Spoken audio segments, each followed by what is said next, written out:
नमस्कार. सोम प्रदोष आणि अनंग त्रयोदशीचा योगायोग यावेळी 30 मार्च 2026 रोजी आहे.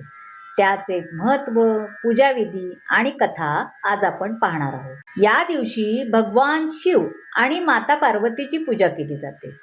ज्योतिषशास्त्रात या शुभ दिवसाचे महत्त्व, पूजाविधी आणि कथा आपण जाणून घेणार आहोत. चैत्र महिन्यातील शुक्ल पक्षातील त्रयोदशी तिथीला सोम प्रदोष व्रत केले जाते.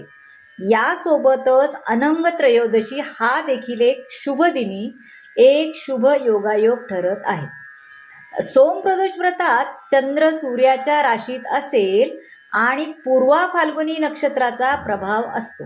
या दिवशी तुम्ही भगवान शिव आणि माता पार्वती सोबत कामदेव आणि रतीची पूजा करता.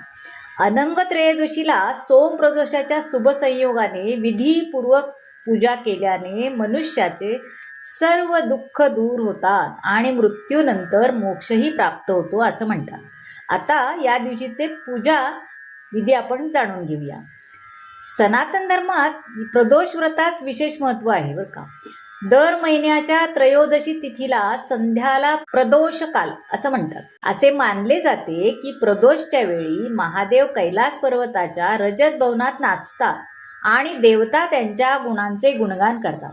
अशा परिस्थितीत भोलेनाथांच्या कृपेने जो कोणी हा उपवास करतो त्याच्या सर्व इच्छा पूर्ण होतात. आठवड्यातील सर्व 7 दिवस पडणाऱ्या प्रदोष व्रताचे नाव आणि महत्त्व वेगळे आहे. त्याप्रमाणे सोमवारी पडणाऱ्या प्रदोष व्रतास सोम प्रदोष व्रत असे मानले जाते. या दिवशी भोलेनाथाचा उपवास आणि पूजा करणाऱ्या लोकांची सर्व पाप नष्ट होतात. प्रदोष व्रत किंवा त्रयोदशी तिथीच्या पूजेचा मुहूर्त सूर्यास्ताच्या 45 मिनिटे आधी आणि संध्याकाळी सूर्यास्तानंतर 45 मिनिटे असा असतो. या कालखंडाला प्रदोष असे म्हणतात. आता पूजाविधी कसा करायचा तर प्रदोष काळात मनोभावे पूजा करावी. या दिवशी ब्रह्ममुहूर्तावर उठून स्नान वगैरे करून हातात तांदूळ घेऊन व्रताचा संकल्प करावा. सकाळीही भगवान शंकराची विधिवत पूजा करावी. दिवसभर उपवास ठेवा आणि रुद्राक्ष जपमाळेने महामृत्युंजय मंत्राचा जप करा.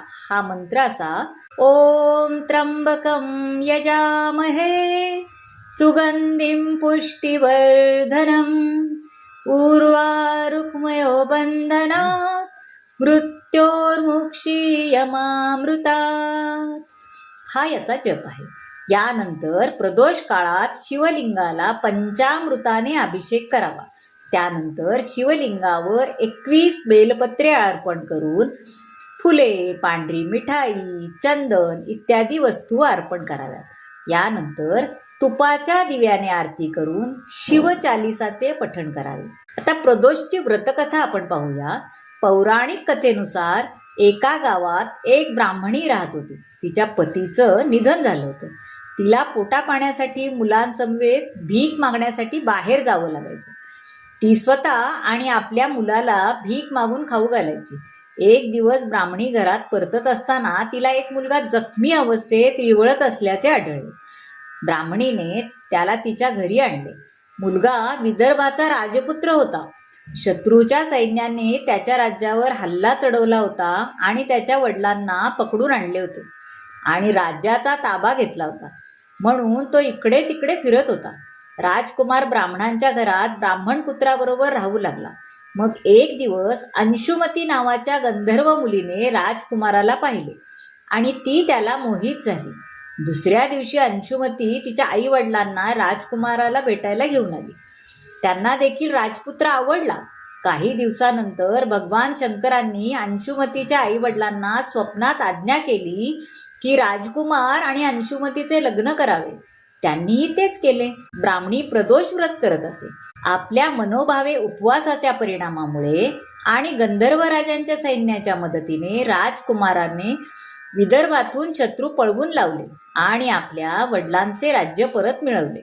राजकुमारने ब्राह्मण मुलाला आपल्या राज्याचे प्रधान बनवले. ज्याप्रमाणे ब्राह्मणीच्या प्रदोष व्रताच्या महानतेमुळे राजकुमार आणि ब्राह्मण मुलाला चांगले दिवस आले, त्याप्रमाणे भगवान शंकर त्यांच्या इतर भक्तांवर कृपा करतात. म्हणूनच सोमप्रदोष याचे उपास ठेवणाऱ्या सर्व भक्तांनी ही कथा वाचली किंवा ऐकली पाहिजे. ही साठा उत्तराची कहाणी सुफळ संपूर्ण. या दिवशी शिवचालिसाचा पाठ करतात, तर तो आपण करूया.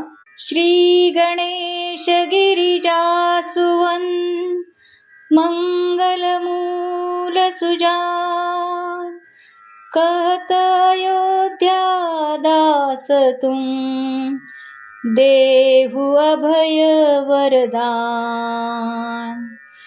जय गिरिजापति दीन दयाला सदा करत संतन प्रतिपाला. भालचंद्रमा सोहत नीके कानन कुंडल नाग फनीके. अंग गौर शिर गंग बहाए मुंड माल तन क्षार लगाए. वस्त्र खाल वागंबर सोहे छवि को देखी नाग मन मोहे. मैना मातु की हवे दुलारी बाम अंग सोहत छवि न्यारी. कर त्रिशूल सोहत छवि भारी करत सदा शत्रुन शयकारी. नंदी गणेश सोहे तह कैसे सागर मध्य कमल है जैसे. कार्तिक श्याम और गणराऊ या छवि को कही जात न काऊ.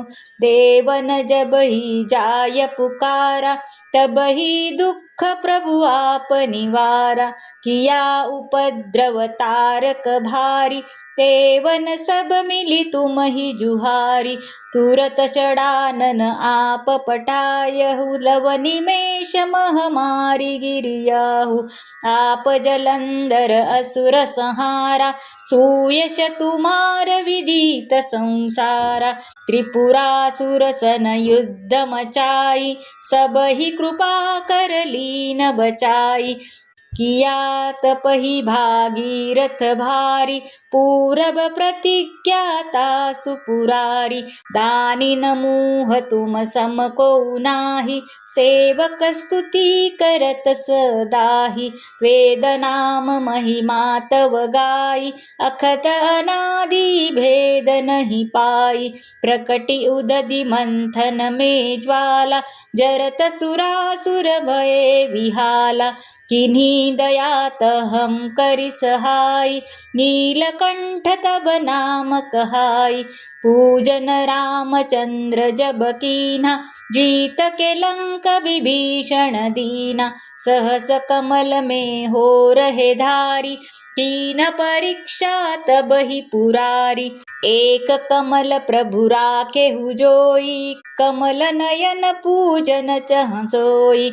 कठिन भक्ति देखी प्रभु शंकर भये प्रसन्न दिए इच्छित वर. जय जय जय अनंत अविनाशी करत कृपा सबके घटवासी. दुष्ट सकल नित मोहि सतावे भ्रमत रहो मोहि चैन न आवे.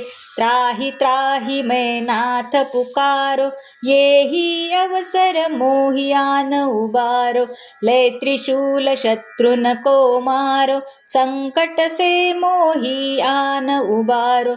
माता पिता भ्राता सब कोई संकट में पूछत नहीं कोई. स्वामी एक है आस तुम्हारी आय हरहु मम संकट भारी. धन निर्धन को देत सदाही जो कोई जाचे सो पल पाही. स्तुति के ही विधि करे तुम्हारी क्षमहु नाथ अब चूक हमारी. शंकर हो संकट के नाशन मंगल कारण विघ्न विनाशन. योगी यति मुनि ध्यान लगावे शारद नारद शीश नवावे. नमो नमो जय नमः शिवाय सूर ब्रह्मादिक पार न पाय. जो यह पाठ करे मन लाई तापर होत है शंभु सहाई। रुनिया जो कोई हो अधिकारी, पाठ करे सो पावन हारी। पुत्रहीन कर इच्छा जोई, निश्चय शिव प्रसाद तोहि होई। पंडित त्रयोदशी को लावे, ध्यानपूर्वक होम करावे। त्रयोदशी व्रत करे हमेशा, ताके तन नहीं रहे कलेशा। धूप दीप नैवेद्य चढ़ावे, शंकर सम्मुख पाठ सुनावे। जन्म जन्म के पाप नसावे, अंतधाम शिवपुर में पावे। कहे अयोध्या आस तुम्हारी, जानी सकल दुख दे हरऊ हमारी। दोहा। नित नेम कर प्रातहि, पाठ करो चालीसा। तुम मेरी मनोकामना, पूर्ण करो जगदीशा। मगसर छठी हेमंत ऋतु, संवत 64 जान। स्तुति चालीसा शिवही, पूर्ण कीन कल्याण। श्री शिवचालीसा संपूर्णम. अशा प्रकारे सोम प्रदोष आणि अनंग त्रयोदशी अनंग व्रत केले जाते. कसा वाटला तुम्हाला व्हिडिओ? आवडला असल्यास लाईक करा, शेअर करा, सबस्क्राईब करा आणि कमेंट जरूर करा. आणि हो, तुम्हाला जर मला मदत करायची इच्छा असेल तर तुम्ही सुपर थँक्सद्वारे मला मदत करू शकता. धन्यवाद.